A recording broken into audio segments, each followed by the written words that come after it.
me doing a recording for how to create the background for your landscape. I'll begin with just the regular grass and the sky. If you notice, if I go to window, go to my layers, everything is on its own layer for the most part.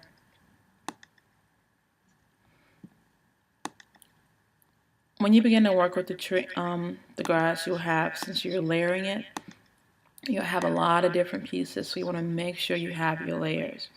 You will notice I have two different sets of grass here. I have one that's mostly in the front of the tree, and then some grass that's behind the tree. And this, of course, goes towards the very background. So I'm going to turn off everything except for where you're going to start with. Alright, so this is what you're going to start with. You have your grass layer, and then you also have your sky layer. So if I unlock this, in my sky, I unlock it, click on it, it's only rectangles that are filled with a gradient. So you want the larger rectangle at the top, the smallest at the bottom. Make sure they're on their own layers. Don't forget your gradient tool. If you go to Window, go to Gradient, your window pops up, and you can undock it. When you're doing your gradient, of course, this is your first color, which is at the top, my mid-tone color here, and then there's my darker color. Same thing with the grass.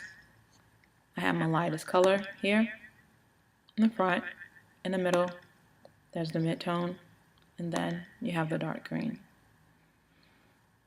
When you're adjusting your gradient, make sure you remember that you want to do a linear gradient, not a radial gradient. Your gradient is linear from top to bottom, top to bottom. Whatever color's on in the front first, that's the color you'll see at the top of the rectangle. If you need to adjust your gradient, you simply click on the gradient tool. You'll see the little gradient bar here. I can click and move this, to stretch out the gradient if I needed to bring it back in. I can also rotate the gradient if I need it to be rotated. I'm just clicking and I'm holding and I'm dragging right now. You can even change the distribution of the colors. If I want to see more light green, or if I want to see less light green. That's how you move the colors around. This is where these little dots at the top is where you can move the color range. So you can experiment with those. Once you have those drawn, of course, I'll be checking for a grade for this too. This will be having these two layers done would be for a grade.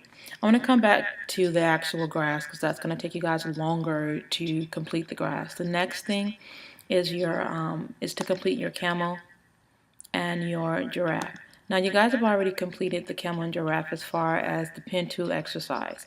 What you have to do is go back and make sure that your giraffe and your camel are smooth, meaning that I see curves where there needs to be curves. There's no jagged edges. You shouldn't have many you shouldn't have many angles in your giraffe. Once you have completed your giraffe, you're going to decide what colors you want in him. And he's just a gradient. Let me unlock him.